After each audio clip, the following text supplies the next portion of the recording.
Welcome. This is session one of the Think a Customer five-step success formula.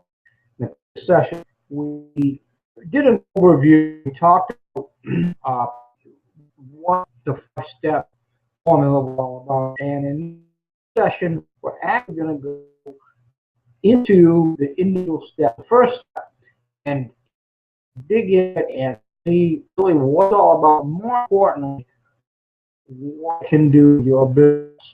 And step number one is the business focus or color of your business. Now, don't get all out here. This is not going to be some of course really good that's hard to understand or something that's going to get a tremendous amount to implement. This this is just what the term is for business culture. And so you just stay with me and perhaps some notes, sit back, think about it afterwards. You can see how this all is going to work and make it happen. So let's get in and talk about how for me business staff. Have an idea, and here it might be for us with a customer. So maybe you go to Staples or something and have some business cards made up, and you hand out, you tell your family, your friends what you're doing. You don't really have a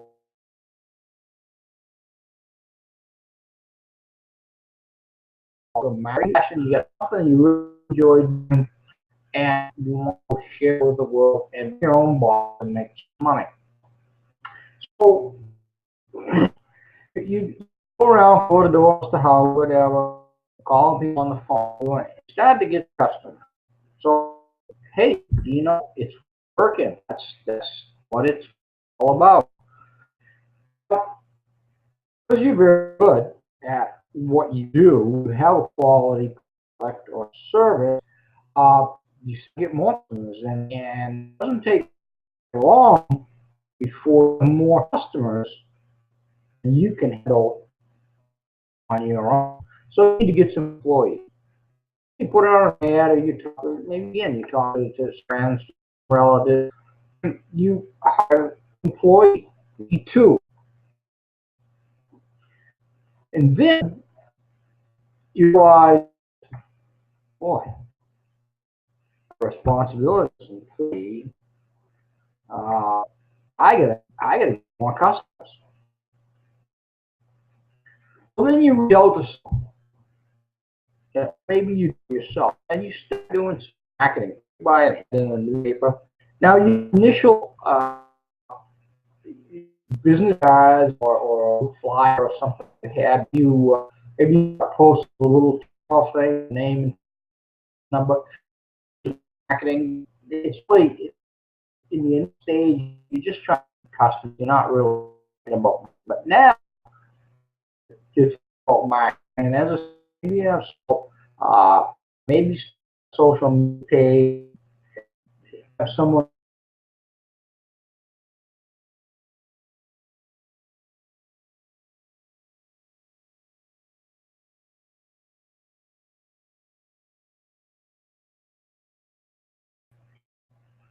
and it's going to add to getting more customers.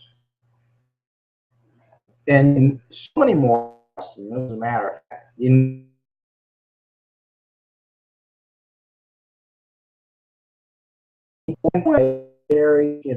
every small business, but somewhere along the way, you start to think about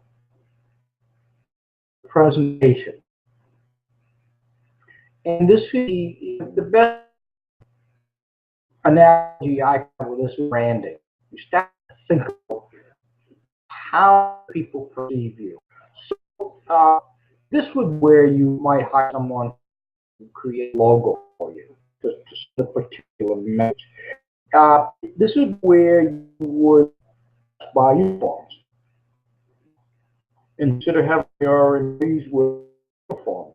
If you have a business that goes around, service business goes house, you might consider the type of van or the type of truck you have, what color it is. You put all of that together in the presentation. If you have a brick and mortar business, the store, you might put a window box or you put a sign, window, or whatever it is. Try to create an interest in your business and have your customers curious to see what is that you offer and what can benefit by doing this with you. Now, this is where I see a lot of small businesses start. And nothing wrong with that, not being critical, but having started businesses myself, as shared in the introduction, in the previous session, you know, there's nothing putting all this together. There's nothing that's cohesive. We've got some customers, some of them we like, and we may have some employees, and I say it, the same deal there. Some we like, some we don't. Some culture are easy. Spending some money on marketing, maybe we're weekly in the newspaper, or we're doing well, we get a radio spot or two. And looking at our presentation, our brand, and seeing if there's something we should change. Enough to really bring all this together. And that's where the core value, business focus statement come together. That's where it's really important. So let's look at a couple before we back this and this all together. Porch roofing is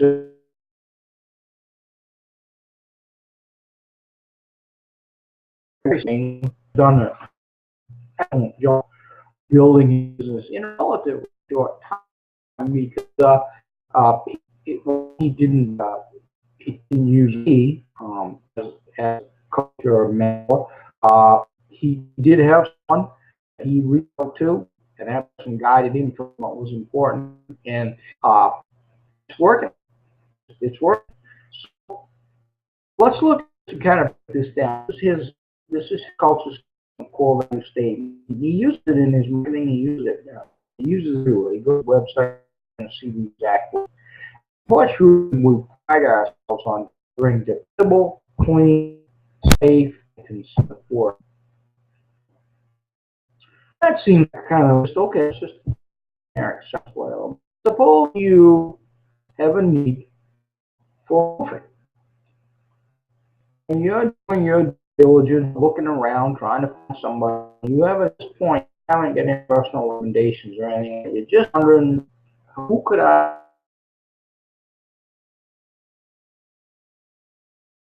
discuss? Would like to have a company that was dependable, clean, safe, and consistent. That's what I'd be looking for if I want them to come on my property. And as a matter of fact, I have any roofing need that porch roofing people are going to be people that do it. I do have someone up in the future, and I don't say it to promote them. I just that's the all.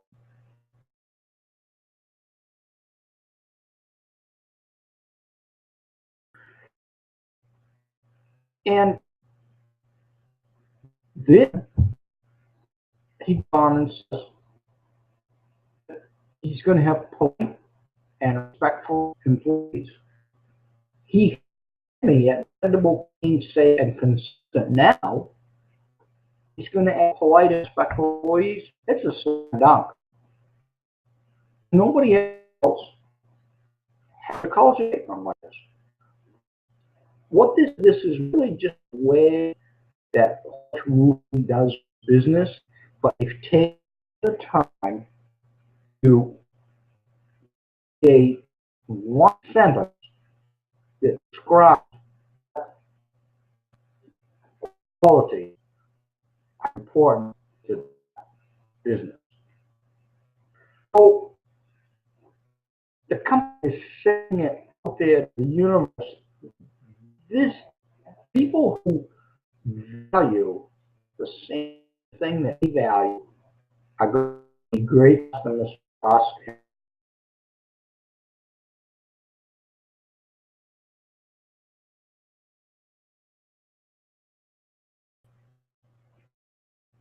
Writing it down, using it as an opportunity for you.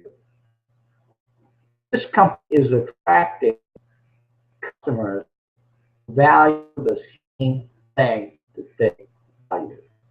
That is huge. Small business, just say it is, oftentimes attract customers whose values are very, very different from yours, and it takes a lot of your energy and a lot of your resources to try to satisfy those customers that, yeah, for lack of a better description, are on a different page. They are not bad people. They will drive you crazy because things that are important to you not important to them. Before we move on, let's talk briefly about employees, because you're going to be successful in your business. You're going to start hiring some employees. If someone was out there thinking about applying for a job at Roof, and they had this statement, be very clear that protect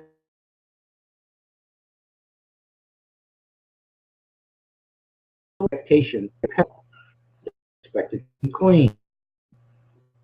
They're expected to be safe and consistent. And they're also expected to be and respectful. And that was important.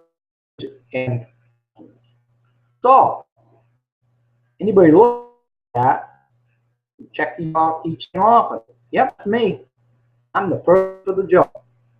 It probably they are, because that expectation is out.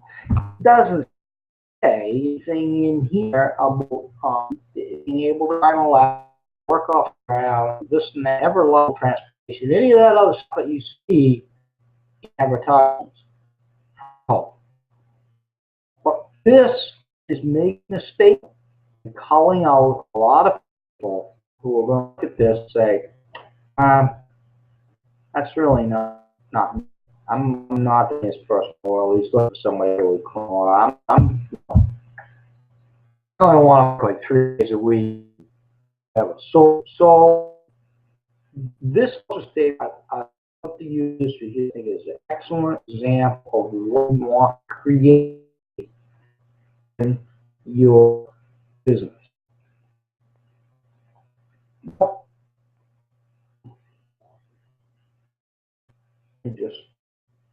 Okay, I went too far. And in mine, even though customer service coach, I teach this, mine is good as it is. I keep working on it, tweaking it, but have a practical, affordable, down-to-earth guidance and assistance for entrepreneurs to give them peace of mind, freedom from their business, and increase profits. Very different. I don't have employees. If I reach out to someone to help me with marketing or presentation or anything,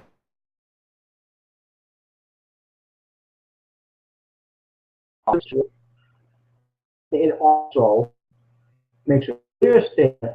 People who are considering perhaps hiring me to do some coaching with, it's going to be practical. It's going to be affordable. And it's going to be down to earth guidance. It's not going to be it's difficult to understand or require a lot of research and study and everything else. It's just basic stuff that can make a difference in business. Some off guidance and assistance. It's not going to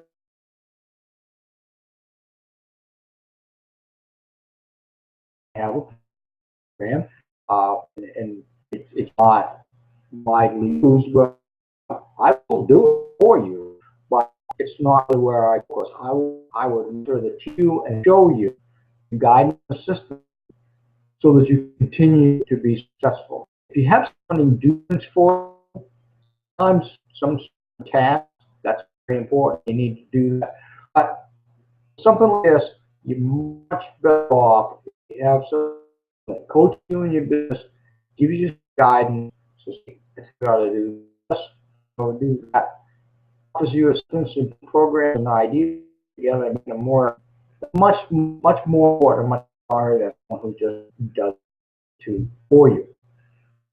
And the goal for you, the small business owner, to get peace of mind. You got some direction, some organization, some system that direction you're going from your business. That's what I always strive for, is for people to be able to spend time with their family, go on vacations, do the things they enjoy. The last thing I want to do is encourage one, give them guidance and build a business where they're slave to us. All that is a job, except you create a job. That's the only difference. If that's business that you're creating a job, you really have a business. I want to give them free from their business and increase profits. Increase profits is what we all go around. If you're not making a profit, you can't expand, you can't go on vacation, you can't have that peace of mind, that free from your business. So if we go back to the graph that we had earlier, hold all this together, the customers, the employees, the marketing, and the presentation, holds that all together is your core value of your business. Everything, every marketing decision that you make, decision about a customer, or perhaps eliminating an existing customer, every employee decision that you make, promoting someone, hiring someone new, decision you make about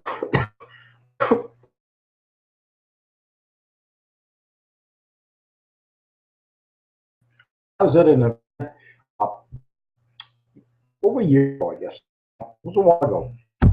And I was sharing this. I was asking a bunch of coaches and people in similar businesses all together at an event in Las Vegas. And I was sharing my view on this with someone.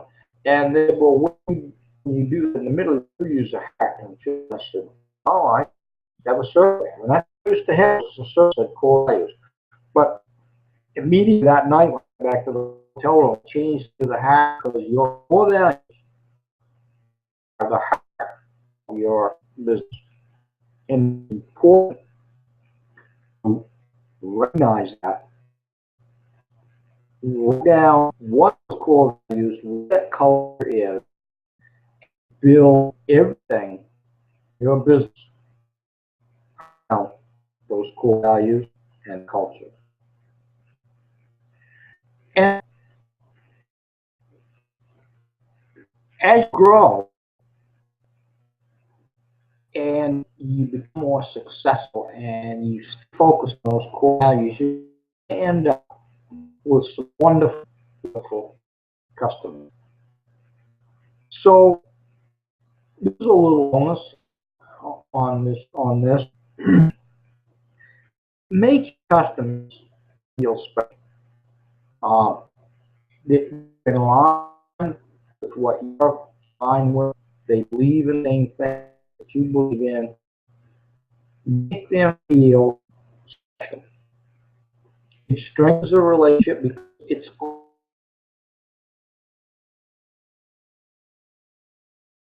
sure you heard that people don't do business with businesses.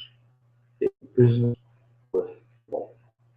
So rewarding your customers, making them feel special, strengthens that relationship. those can be very affordable. I'm not talking about huge expense. I'm not talking about even sending out calendars. You can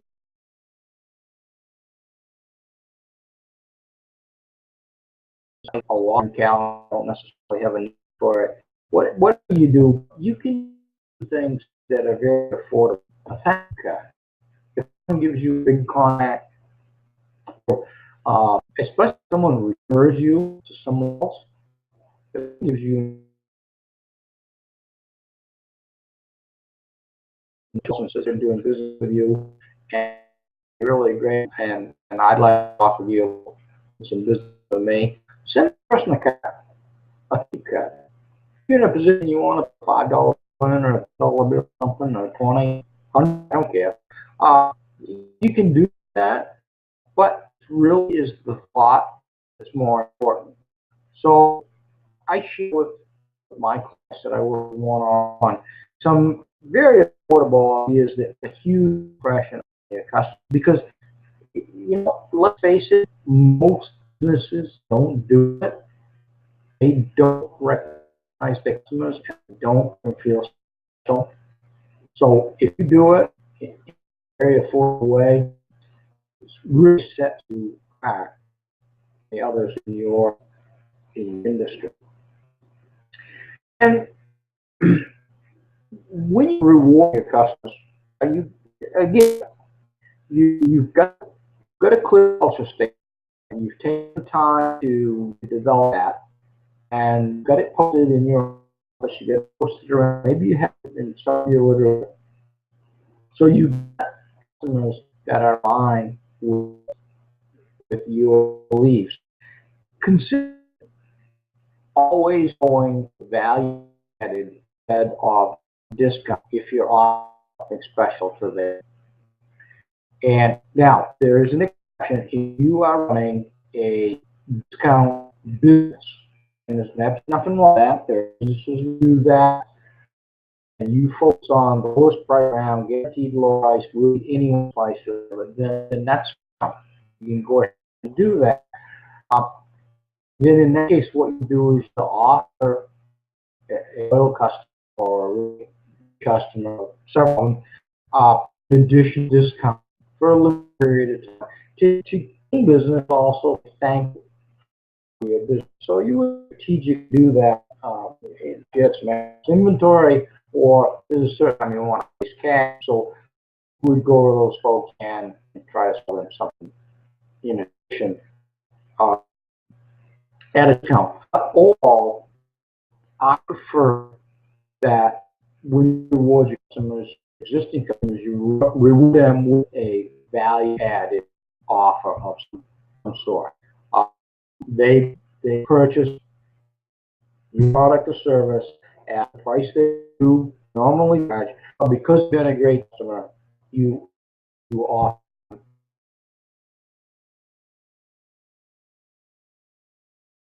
something depending on what it might be. But think of the value added instead of the discount. The discount has no loyalty. People always shop the price. Are going to find somebody else at a lower price. So rewarding those customers is important, and you might we got off track a little bit, really didn't, because identified that they're important to you and your business. We put those down on paper.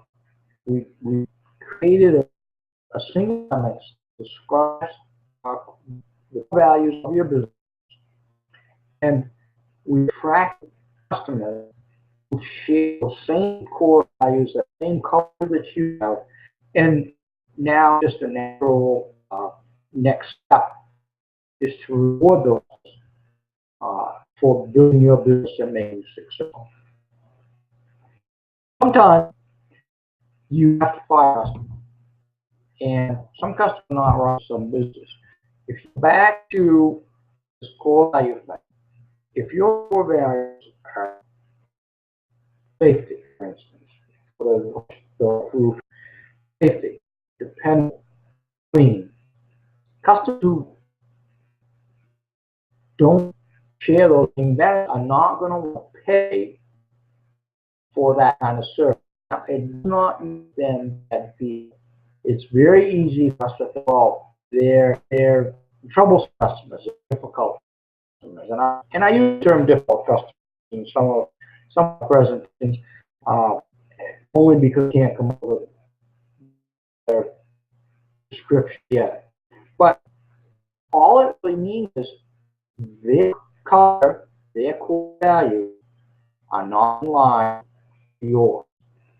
So if you find that you have customers like that, sometimes you just got to cut the ties because you only have such energy.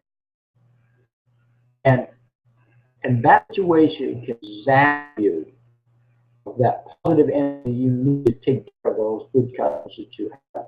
Well, it takes one difficult customer, one person who's not in line with the culture, your core values, just zap every bit of energy you have and get right out of you so that you don't have energy for the ones. It is possible to educate customers. So if you have customers who don't appreciate it, would constantly try to educate them on live first. Here's an example. Somebody is shop pricing it up on the boat. They can get something, whatever that you offer, they can get it another place for significantly money. To significantly less money. Perhaps they don't understand the extras that you offer. You don't charge for above your basic. They're all included in your basic price. Perhaps they don't understand you invest in education. Your employees are date on the latest things going on with the products that you offer, the service that you offer. Try to educate customers first, but if that doesn't work, you gotta cut them loose. You gotta cut them loose. In my opinion, you can't invest too much in educating. Continue to educate more than, and even if they leave, they should give the realization that it just wasn't a fit. Don't leave because they're angry with you, and maybe tell somebody else that could be a fit for your business. So sometimes you just have to cut ties, but you can't educate customers unless you know what your culture is, what your core values are.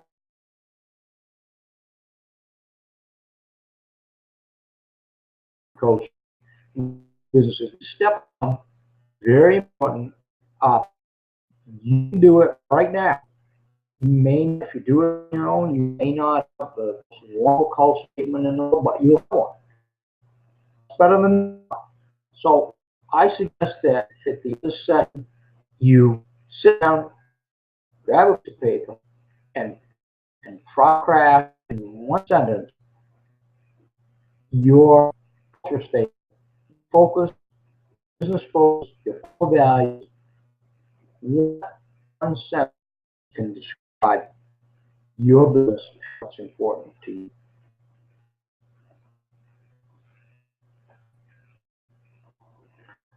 Okay, so that's pretty much it. We can only do so much in 30 minutes, and I promised I'm going to keep these for 30 minutes because I know time is valuable, and I don't want to have to be faced with a 45 minutes or an hour of listening to a webinar. So we've got a culture statement. We're working on it at least. The next thing we're going to do in the next session is we're going to talk about what does it make your business unique. Now, when I say your business, I'm talking about your specific business, not the business that you're in. If you are a home heating contractor, I'm not talking about what makes home heating unique, not what makes you unique in that field. Why do customers do business with you? When you think it would be valuable to know, most small business owners, they know But when I work with them and talk with them, they really don't have anything to back up what they think. No, they haven't with customers. They don't have any research. They don't really know. They got an idea. They don't really know. So we're going to talk about what your business is and why do your customers do business with you instead of someone else in the same industry. And again, I said, how do you find this out? How do you get this information so that you know?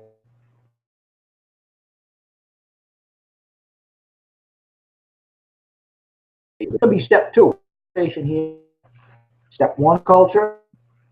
Step 2 is going to be what your business needs. That's what we're going to talk about in the next session. So always, you can email me, breckardae@gmail.com if you have a question. If you go to the website, bottom, bpackard.com. Excuse me, bpackard@gmail. And if you go to the website, bpackard.com, the phone number, the email address on there as well. Feel free to email me with a question. If I can help you, I'd love to do it. There's no obligation, not to get you to sign up for anything. I really enjoy interacting and helping people. If there's something I can do too, glad to do. So we'll see you next time where we'll talk about what makes the business unique. We're getting the good stuff now, and it's going to be wonderful. Thanks for attending. See you now.